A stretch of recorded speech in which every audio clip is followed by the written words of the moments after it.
ഷാഫി ചാലിയത്തിന്റെ ഡിബേറ്റുകൾ ഇഷ്ടപ്പെടുന്നവരാണെന്നുണ്ടെങ്കിൽ ഉറപ്പായിട്ടും ഈ വീഡിയോ നിങ്ങൾ പൂർണ്ണമായിട്ടൊന്ന് കാണുക.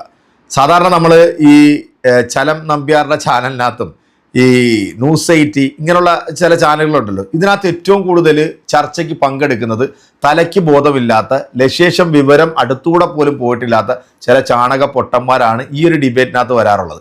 അപ്പോൾ ഷാഫിയെ പോലുള്ള ഒരാളെയൊക്കെ ഈ ഒരു ചാനലിനകത്തേക്ക് വിളിച്ചു വരുത്തി ഇരുത്തുമ്പോൾ സ്വന്തം മാളത്തിൽ പോയിട്ട് ഇവൻ്റെയൊക്കെ അണ്ണാക്കി കൊടുക്കുന്ന മറുപടി, അതായത് അണ്ണാക്കി പിരിവെട്ടുക എന്നൊക്കെ കേട്ടല്ലേ, അതിന് നല്ല ക്ലാസ് മറുപടി കൊടുക്കുന്ന ഒരു കിടിലൻ ഡിബേറ്ററാണ് ഷാഫി. അതുകൊണ്ട് തന്നെ ഇദ്ദേഹത്തിൻ്റെ ഡിബേറ്റുകൾ കാണാൻ എനിക്ക് ഭയങ്കര ഇഷ്ടമാണ്. ഞാൻ ഇദ്ദേഹത്തിൻ്റെ ഒരുപാട് വീഡിയോകൾ റിയാക്ട് ചെയ്തിട്ടുണ്ട്. കഴിഞ്ഞ ദിവസമാണ് ഈ ഒരു ഡിബേറ്റ് എൻ്റെ ശ്രദ്ധയിൽപ്പെട്ടത്. ഇത് കണ്ടപ്പോഴത്തേക്ക് എനിക്ക് പ്രിയപ്പെട്ട പ്രേക്ഷകരെ നിങ്ങളെയും കൂടെ ഒന്ന് കാണിക്കണമെന്ന് തോന്നി. കണ്ടു കഴിഞ്ഞിട്ടേ നിങ്ങൾ ഇതിനൊരു മറുപടി കൊടുക്കാവുള്ളൂ. എതിരാളികൾ ഇനി എത്ര വലിയവനാണെങ്കിലും എത്ര ഉന്നതവനാണെങ്കിലും ഇവൻ്റെയൊക്കെ മുഖത്ത് നോക്കി ചങ്കുറപ്പോടുകൂടി മറുപടി പറയുന്ന ഇതുപോലത്തെ പുലിക്കുട്ടികളുണ്ടല്ലോ.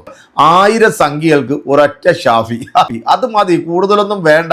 കാരണം ഇവന്മാർ എത്ര എണ്ണം വന്നിരുന്ന് ചലച്ചാലും പുള്ളി ഒറ്റക്ക് നിന്ന് ഫൈറ്റ് ചെയ്ത് ഇവൻ്റെ അണ്ണാക്കിൽ അടിച്ചങ്ങോട്ട് കയറ്റി കൊടുക്കും. അമ്മാതിരി നല്ല കിടിലം മറുപടിയാണ്. നമ്മുടെ ടോർച്ച് സുരയും അതുപോലെ തന്നെ നമ്മുടെ ഒരു സംഘിണി ചേച്ചിയൊക്കെ ഉണ്ടായിരുന്നു. ഈ ചേച്ചി ദിവസം ഈ ഡിബേറ്റിലൊക്കെ വന്നിരുന്നുണ്ട്. ഈ വാട്സപ്പ് യൂണിവേഴ്സിറ്റിയിൽ നിന്ന് കിട്ടുന്ന ക്യാപ്സൂളും തിന്നിട്ട് വിവരവും വിദ്യാഭ്യാസവും ഉള്ളതിൻ്റെയൊക്കെ മുമ്പിൽ വന്ന് പെട്ടുപോയി കഴിഞ്ഞാൽ പുലിമടയിൽ വന്ന് വീണതണക്കായി പോകും. എന്താണെങ്കിലും ക്ലാസ് എന്ന് പറഞ്ഞാൽ പോരാ, വേറെ ലെവൽ മറുപടിയാണ് നമ്മുടെ ഷാഫി കൊടുക്കുന്നത്. അപ്പോൾ നമുക്ക് നേരെ ആ വീഡിയോയിലേക്ക് ഒന്ന് പോകാം. ഷാഫിയുടെ മാസ് മറുപടി എന്താണെന്ന് കണ്ടിട്ട് ഷാഫിയോട് പേർക്കുള്ള ദേഷ്യം BJPയുടെ ദേഷ്യം നമുക്കറിയാം. 3 വട്ടം BJPയെ പരാജയപ്പെടുത്തിയിട്ടാണ് ഷാഫി വന്നത്. അപ്പം അതുകൊണ്ട് ഷാഫിനോട് ഇവർക്ക് വലിയ വിദ്വേഷമാണ്. ഇപ്പൊ പറഞ്ഞല്ലോ, മതഭീകര ബന്ധമുണ്ട്. വെറുതെ ചുമ്മാ പറഞ്ഞിട്ട് പോയാൽ എന്താ അതിന്റെ തെളിവുകൾ, അതിന്റെ അടയാളങ്ങൾ എന്താണ്, അത് പറയണം. ഷാഫി പറമ്പിൽ എന്ന് പറഞ്ഞാൽ ദൃഢപ്രതിജ്ഞ എടുത്ത ഒരു പാർലമെന്റ്, അത്രയും വലിയൊരു ക്രൗഡ് പുള്ളറാണ് ഷാഫി. ഷാഫിയെ ഇഷ്ടമാണെന്നേ ജനങ്ങൾക്ക്, എല്ലാ മത രാഷ്ട്രീയത്തിനപ്പുറം. അതൊക്കെ നാട്ടുകാർക്ക് അറിയാവുന്ന കാര്യമല്ലേ. അല്ലെങ്കിൽ ഈ വോട്ടൊക്കെ എവിടുന്ന് കിട്ടാനാ? ലക്ഷക്കണക്കിന് വോട്ടിൽ ജയിക്കുക എന്ന് പറഞ്ഞാൽ അത് ആദ്യം മനസ്സിലാകും. ഇവർ പറയുന്ന മതഭീകര അറിയാം. ഒരു തൊപ്പിയിട്ട് ജുപ്പിട്ട് ഒരാളുണ്ട് ഷാഫിന്റെ ജാഥന്റെ ഒരു സൈഡിൽ. അതിനെ മാർക്ക് ചെയ്തുകൊണ്ട് ഈ ചാണക ചാനലുണ്ട് കുറെ, പിന്നെ സോഷ്യൽ മീഡിയയിലെ, എന്നെ സംശയിക്കരുത്. അവർ ഇതിനെ മാർക്ക് ചെയ്തിട്ട് ഈ തൊപ്പിയും ഈ ജുബിയും വെച്ചോൻ ലക്ഷറി തൈവാണ്. മറ്റേതാണ് എന്താ തൊപ്പിയും ജുബിയും വയ്ക്കാൻ പാടിയ രാജ്യത്ത് എന്താ നിരോധിച്ചു? ആ വ്യക്തി ഉണ്ടല്ലോ, അദ്ദേഹം ഖുർആൻ ഹാഫിളാക്കിയ ഒരു മദ്രസാധ്യാപകനാണ്. അതോടൊപ്പം തന്നെ മുസ്ലിം ലീഗിന്റെ വാർഡ് സെക്രട്ടറിയുമാണ്. അത് മനസ്സിലാക്കി. അത് വേണമെങ്കിൽ ഏറാൻ വരെ ആ ഭാഗത്തുള്ള BJPന്റെ നേതാക്കളോട് ചോദിച്ചാൽ മതി. എന്താ ആ പ്രതീക്ഷയും അയാൾ മുസ്ലിം ലീഗിന്റെ വാർഡ് ജനറൽ സെക്രട്ടറി. അയാൾ തലയിൽ ഒരു തൊപ്പി ഉണ്ടായി പോയതിന് തൊപ്പിയാണ് കണ്ടാൽ അപ്പാണ്ട് കയറിയിട്ട് എന്ത് ചെയ്യാ, മതഭീകരവാദിയാക്കാം. പിന്നെ ഇവര് പറയണ്ടല്ലോ, ഈ രാഹുൽ മാങ്കൂട്ടത്തിലും അതേമാതിരി ഷാഫി തമ്മിലുള്ള ബന്ധം ആരും നിശ്ചയിച്ചിട്ടില്ല, നല്ല ബന്ധമുണ്ടല്ലോ. അത് വിചാരിച്ച് രാഹുൽ മാങ്കൂട്ടം തെറ്റ് ചെയ്താൽ രാഹുൽ മാങ്കൂട്ടയിട്ട് നല്ല ബന്ധമുള്ള എല്ലാ ആളുകളും എന്താകണം? ഞാൻ നല്ല ബന്ധം രാഹുൽ മാങ്കൂട്ടത്തെ പലരുമായി ബന്ധമുണ്ടാവും. രാഹുലിനൊരു തെറ്റ് പറ്റി എന്ന് പ്രഥമദൃഷ്ടിയ തോന്നി ആ പാർട്ടി പുറത്താക്കി. അത് പുറത്താക്കി കഴിഞ്ഞാൽ പിന്നെ എന്താ? ഇപ്പൊ ബന്ധം നോക്കുകയാണെങ്കിൽ നമ്മളെ പി ശശിയും പിന്നെ CK പത്മനാഭനും കണ്ണൂരുള്ള ഇത് CPMന്റെ അവർ തമ്മിൽ നല്ല ബന്ധമല്ലേ? CK പത്മനാഭന്റെ മകളെ വരാന്തി എന്താ, അച്ഛന്റെ സ്നേഹിതൻ എന്താക്കി എന്നെ പേടിപ്പിച്ച്, എന്താ പറയുക, ബന്ധത്തിന് വലിയ കുഴപ്പമുണ്ടായിരുന്നു.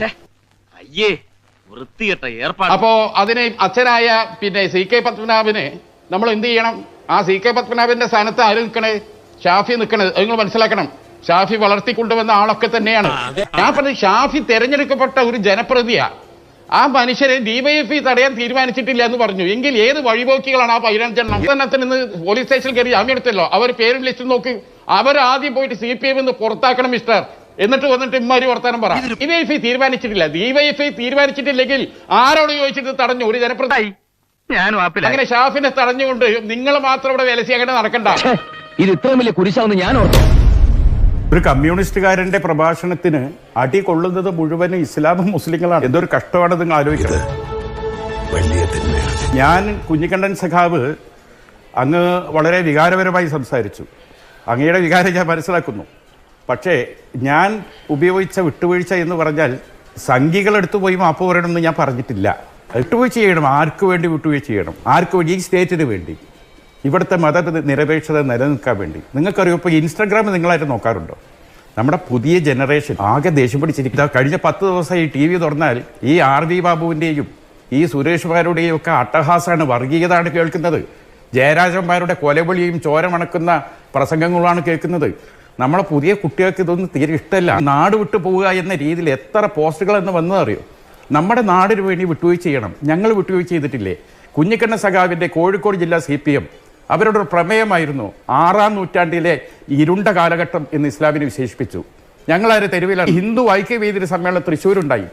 1.5 മണിക്കൂറാണ് ജാമിദ എന്നൊരു സ്ത്രീ വന്നിട്ട് പ്രവാചകനെയും വിശുദ്ധ ഖുർആനെതിരെ തെമ്മാടിത്തം വിളിച്ചു പറഞ്ഞു. ഞങ്ങളാര് തെരുവിലിറങ്ങിയോ? ആ PC ജോർജ് അയാൾ എന്തൊക്കെ വിഷം പറഞ്ഞു. അവസാനം പോലീസിന് കേസെടുക്കേണ്ടി വന്ന്.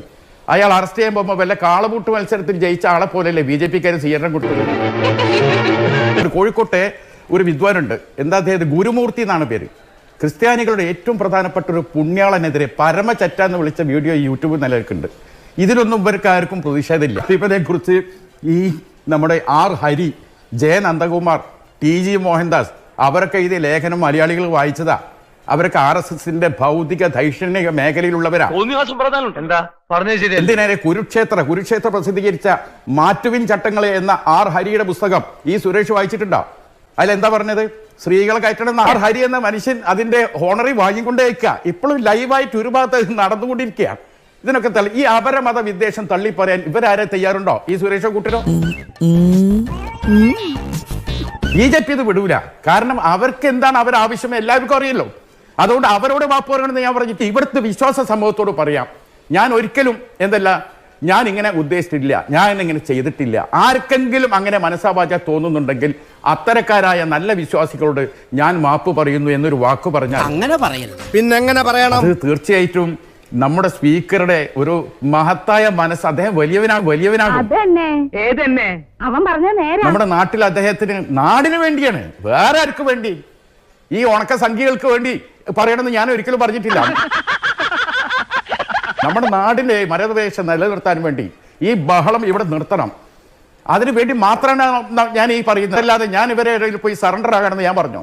തലയ്ക്കകത്ത് ബോധമില്ലാത്ത മരവാഴകൾക്ക് ഇനി ഇതിലും നല്ല മറുപടി സ്വപ്നത്തിൽ മാത്രമേ കൊടുക്കാനുള്ളൂ അല്ലേ? ഇതുകൊണ്ട് തന്നെയാണ് ഷാഫി എന്ന് പറയുന്ന ഈ ഒരു വ്യക്തിയുടെ ഡിബേറ്റുകൾ കാണുമ്പോൾ നമുക്ക് ഭയങ്കരമായിട്ട് ഇഷ്ടം തോന്നി. ഇപ്പോഴത്തെ മരമണ്ടന്മാര് ചർച്ചയ്ക്ക് വരുമ്പോഴത്തേക്ക് ഇനി ഷാഫി ഉണ്ടോ ഇല്ലയോ എന്ന് നോക്കിയിട്ട് വേണം നിങ്ങളെല്ലാവരും ചർച്ചയ്ക്ക് വരാൻ. കഴിഞ്ഞ ഈ ഇലക്ഷനുമായി ബന്ധപ്പെട്ട് നടന്നിട്ടുള്ള കുറേ വിഷയങ്ങളുണ്ട്. ഇപ്പം ഷാഫി പറമ്പിൽ പല സ്ഥലത്തും ഈ ഇലക്ഷനുമായി ബന്ധപ്പെട്ട് അദ്ദേഹം ഇലക്ഷൻ പ്രചരണത്തിന് ഓടിച്ചെന്നപ്പോൾ മുസ്ലിം ലീഗിൻ്റെ വക്താക്കൾ, അതിനകത്ത് മുസ്ലിം ലീഗിൻ്റെ വക്താക്കൾ തൊപ്പി വെച്ചവരുണ്ട്, തൊപ്പി വെക്കാത്തവരുണ്ട്. ഇവരെല്ലാം കണ്ടപ്പോഴത്തേക്ക് ഇവിടുത്തെ സംഘപരിവാരണം ഈ മതം തലയ്ക്ക് പിടിച്ചിട്ടുള്ള മതയോളികൾക്കൊക്കെ നല്ല രീതിയിൽ ഊത്തലും ചൊറിച്ചിലും ഒക്കെ ഉണ്ടായി. അതിൻ്റെ ഭാഗമായിട്ട് നമ്മുടെ ഷാഫിയെ പല സ്ഥലത്തും തടയാനൊക്കെ നോക്കി. പാലക്കാട് ജില്ലയിലെ ഭൂരിപക്ഷം വരുന്ന ഹൈന്ദവ സഹോദരങ്ങളാണ് ഷാഫിയെ തോളിലേറ്റിക്കൊണ്ട് നടക്കുന്നത്. അപ്പം ഇതൊക്കെ കാണാം. ഇവൻ സമുദായത്തിന് വേണ്ടിയാണ് കുരയ്ക്കുന്നതെന്ന് പറയുന്ന ഈ ടോർച്ച് സുരയെ പോലുള്ള വേട്ടാവളിയന്മാരെയൊന്നും ആ സമുദായം അംഗീകരിക്കുന്നില്ല എന്നുള്ളതാണ്. ഇപ്പൊ 3 സീറ്റ് അവിടെ ഇവിടെയൊക്കെ പിടിച്ചതിൻ്റെ ആ ഒരു ഹുങ്കും അഹങ്കാരമൊക്കെ നമ്മൾ സോഷ്യൽ മീഡിയയിലും സമൂഹ മാധ്യമങ്ങളിലൂടെയൊക്കെ നമ്മൾ ഇപ്പോഴും കണ്ടുകൊണ്ടിരിക്കുക. കേരളത്തിന്റെ ശാപമാണ് സംഘികൾ, ഇന്ത്യയുടെ ശാപമാണ് സംഘികൾ. സംഘികൾ നമ്മുടെ രാജ്യത്തെ അപമാനിക്കലാണ്, അല്ലാതെ നമ്മുടെ രാജ്യത്തിന്റെ പുരോഗതിക്ക് വേണ്ടിയോ രാജ്യത്തെ ജനങ്ങളുടെ ഉന്നമനത്തിന് വേണ്ടിയൊന്നും അല്ല ഇവർ പണിയെടുക്കുന്നത്.